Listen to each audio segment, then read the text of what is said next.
Hey guys, Wolvie here with the video for the City of Final Fantasy Opera Amiel Global for the 20th of November 2020. Few things here and there, and this is going to be a combination of both Ultimate Bahamut alongside the Gau Lost chapter, the latter of which just went live on Global a few hours ago. So with that, the usual disclaimer. Any opinion in this video is my opinion and my opinion only. But before I get into that, I had to send out a major apology. The long story made short is that it's simple. I have had a very sharp increase in the workload at work. Unfortunately, I do not know when that will get under control. I am not anticipating it being under control until about maybe January.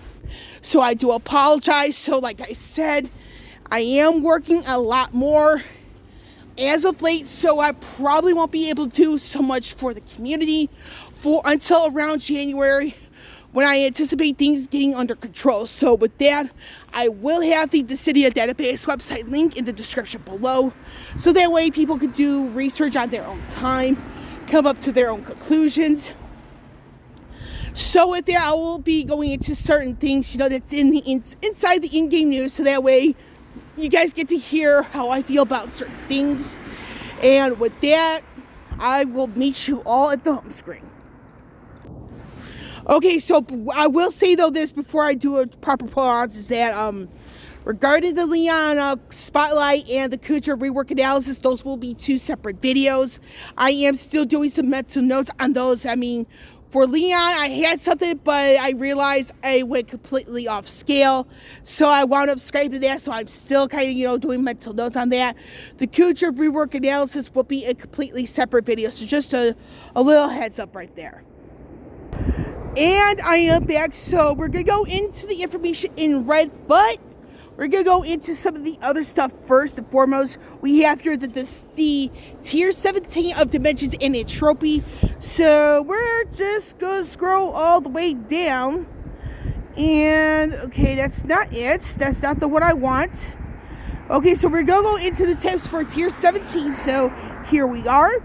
So bosses in this tier, as you can see, anything in yellow. So that's who you need to bring along, as long as the character is not a ranged unit.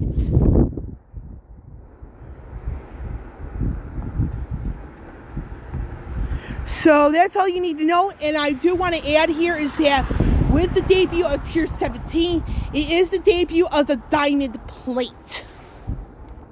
So just a little FYI.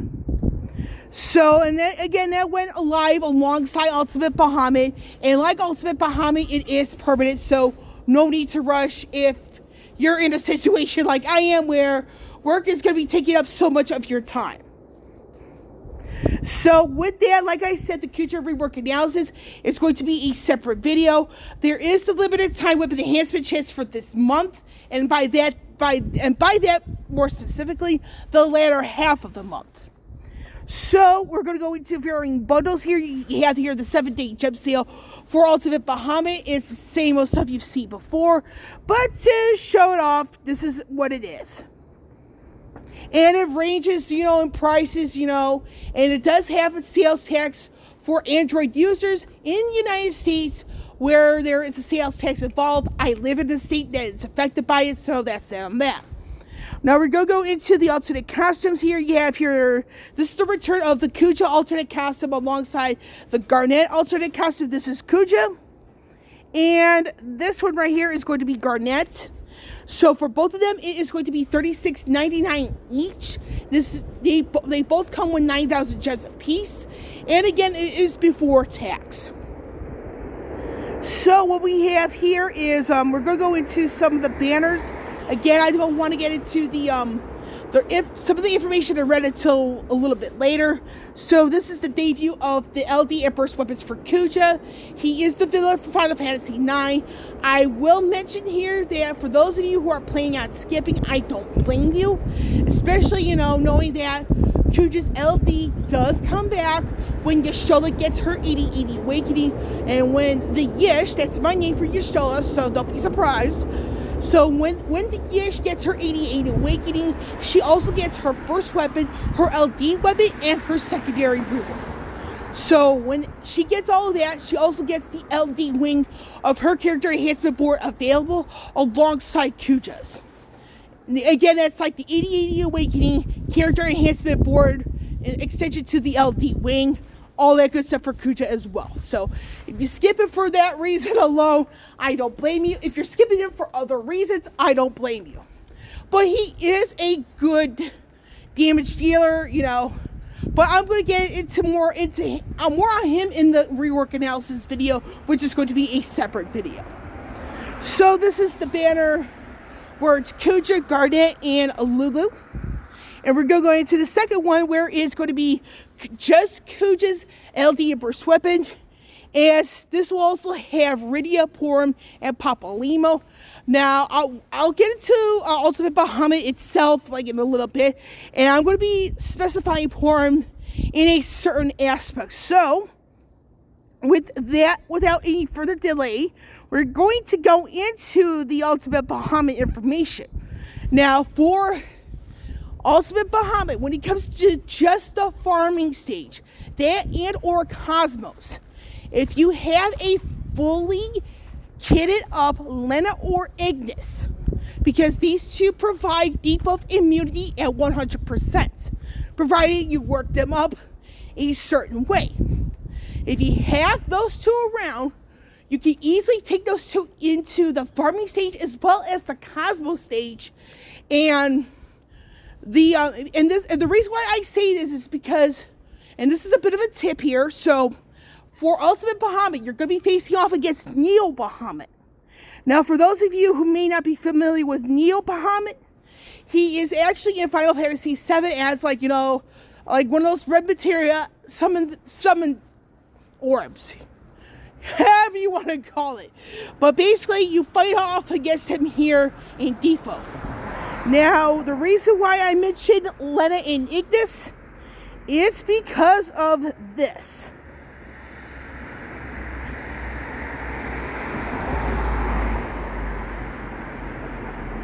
Now, what this does not mention is that when it comes down to Neo Bahamut, is that this is at the when you farm, like, you know, the summoning boards, all that stuff.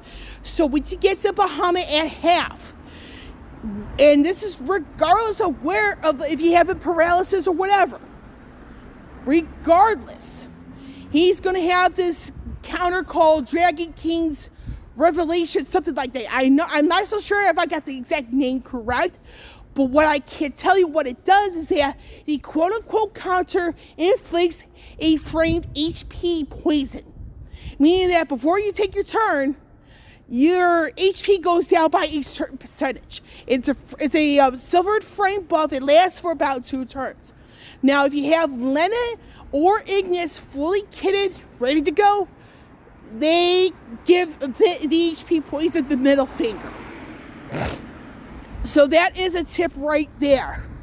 Now, when it comes down to the information here for the Chaos and the Lufenia difficulties, now, mind you, in all the difficulties, the Neo Bahamut is weak against Holy.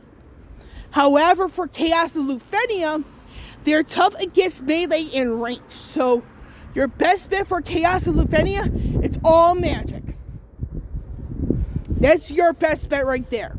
And now for the Chaos Challenge quest, Porum is going to be your best friend because she will be the one being so busy keeping your team alive.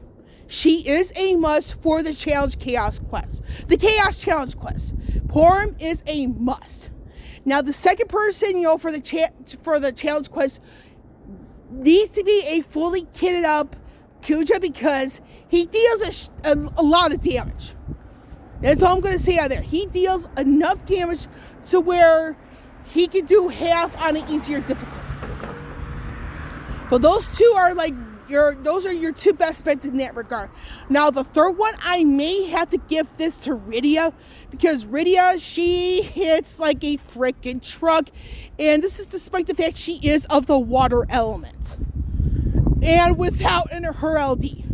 So that's pretty much my bet right there, but it depends on really who you have, kitted up. But for the Chaos Challenge Quest, your two best bets as a must for the party are Kuja and Pora. So you have all this stuff right here. Now there is also a co-op for Neo Bahamut called Roar of Ruin. And we're going to go into the information you see here. Now this also has the mission where you get the refined spheres, and you get 5 of the blue nuggets to make the blue ingots. So you have here the refined stuff right here. Now we're going to go into the summit board unlockables for Bahamut's board. Now this is what you see here now. Like Alexander, to a lesser degree, and most certainly Odin, this comes down to how you want to develop the individual character. Now, if you're a Tang, I would actually go with the magic resist up, because you're talking about the whole thing that Celeste has. You should apply this to your tanks as well. So, and that's pretty damn good, because you know what? The more variety of tanks you have, the better. Now, for Mighty Magic Up, this is one of those where it's like, if you have a unit that mainly deals magic damage, and it's their main role, or one of their main roles, I would say go for this. Now, for Bahamut Boost Up, I would definitely go for this for everybody. And some of the others, it really comes down to once again how you want to develop the units. Now for Celeste, do not, and I repeat, do not give her magic resist up, because the thing is with Celeste, she does something that no other unit in the game can do, and that is absorb magic damage, especially if she's targeted. Now for the whole thing here, for certain units, I would definitely go with Bahamut Boost Guard Up, as opposed to, some of the other passives you see here. Now the Bahamut Chain HP Damage Up, I would definitely recommend this for those who are initiating it's either they're initiating the chase or they're a damage dealer and can benefit, for the extra HP damage. But if they're more of a support unit, then I would probably skip that. But again, the whole thing with Bahamut, Odin, and Alexander to a lesser degree, it comes down to how you want to develop the individual character. So with that, we are going to go into the issues here in red. But before we go into that, we got here we're going to go into Gau. And we have here the Lost Chapter, the 7-day gem sale for Gau's Lost Chapter, which is the same as Ultimate Bahamut, so I'm not going to show that anymore. So we're going to jump right into the Terra alternate costume, because she is synergy for the Gau Lost Chapter. It is $36.99 before tax, and it comes with 9,000 gems. Now we're going to go into the Gau Lost Chapter banner. Now this does feature the debut of Gau's LD weapon. I will mention here that, like Kuja, Gau's LD weapon does come back. It comes back I want to say it comes back sooner than Kuja. I do have to double check that, so do not quote me on the whole thing with Gau, but his LD does come back, as well as his 8080 Awakening. So that's something that Kuja and Gau have in common, is that both of their LD weapons come back at a later date on Global. Now what Gau does is, this is the information you see here. And the 1 out of 3, 2 out of 3, and 3 out of 3 for the LD weapon. The ability name is called Landslide. And again, he is an elemental specialist, so the day comes that Gau gets a rework, I will be mentioning that, but the Lost Chapter does not have a rework for anybody. Now, speaking of the Lost Chapter for Gau, we're going to jump right into that. Now, this will have the information here. The character enhancement boards for Gau and Selfie. Now, you have character lines for Gau, Terra, and Selfie in the City of Point Exchange, which is really cool. Now, with the thing is with Gau, he is Fist for the weapon class. He is of the white crystal affinity. So that's that on that. Now for the burst weapon, Kuja does show up as burst weapon synergy. Now you don't have much else of a choice here for the Chaos Challenge quest, and my personal opinion being Gau, Kuja, and Selfie, because Terra, she does not have any means to be of much use regarding the chaos difficulty until she gets her burst NLD weapon, and unfortunately I have to keep it real. So yeah, you don't have much else of a choice but Gau, Selfie, and Kuja in my personal opinion. Now we have this, the ancestor from the event boss. So you have all this stuff right here. Now for the Lufenia difficulty, it says right here, tough against ranged attacks. The characteristics right here for Chaos and Lufenia.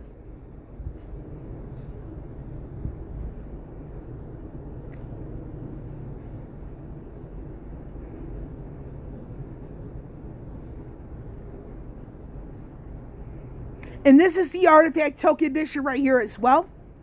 And this is the debut of the high armor for Gau. Now we're going to jump right into the information in red here. So there's a bunch to go over. Here. So we're going to go into some of the known and addressed issues. So we're just going to scroll through that really quickly.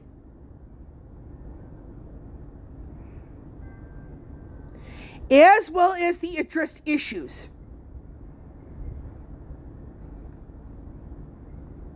Now, I want to do my opinions on what I'm going to be going over, and that is the network error that happened on the 12th of November. So, we have this here, as you can see. And we're going to go into the additional compensation, because this is where I am the most disappointed in DFFOO as a game, because people are just accepting things without really questioning it. And for an issue that what happened on the 12th to have happened once before, I have to be real, I have to be honest. This is where, as a community, we need to start expecting better. Meaning that better quality input, better quality output, less issues. And defending something like this, I honestly have to scratch my head. Because for me, if I were to see the same old song and dance each and every time this type of issue shows up, it's going to be a matter of time where people are just going to want to leave the game. Because in all honesty, cheap input equals cheap output most of the time, but more issues. And it's going to be heartbreaking, because it's like, how much more are people going to take before people realize it's like, you can't just blindly defend things, especially if it's not justified. And for me personally, I have grown quite skeptical of this. And for being a day one global player, I really would like to see better from the game, from the development team. And unfortunately, I mean, a part of me wants to leave, because it's the same old song and dance. And what makes this a little bit worse is that some of the communication came from JP quicker than global. And I mean, I just don't know how much more I can take. But you know what? I'm not going to leave the game, because you know what? I've invested too much into this, to want to quit. And that's that. So, the thing is, for the varying banners, I will mention here that Gau will be the Lost Chapter Synergy banner for the upcoming Gladio event. And this includes Kuja as Burst Weapon Synergy. So, my final thoughts here is that I think it's time for DFFOO, as the development team, you guys need to step up your game. I mean, handing out the same type of rewards people are going to become more skeptical and being more like, I can't really trust them to really step it up for their player base. I mean, and for those who are blindly defending it, you might be seen as someone who's a bit too naive. And if you don't think you're naive, but you're blindly accepting whatever's being given, I'm sorry, writing's on the wall. So, I think on an overall note, we all need to change. And unless we expect better from the game, from the development team, more things like this will happen. And it's not going to end pretty. So with that, I'm done with this. With Wolfie here signing off. I will catch you all on the flip side.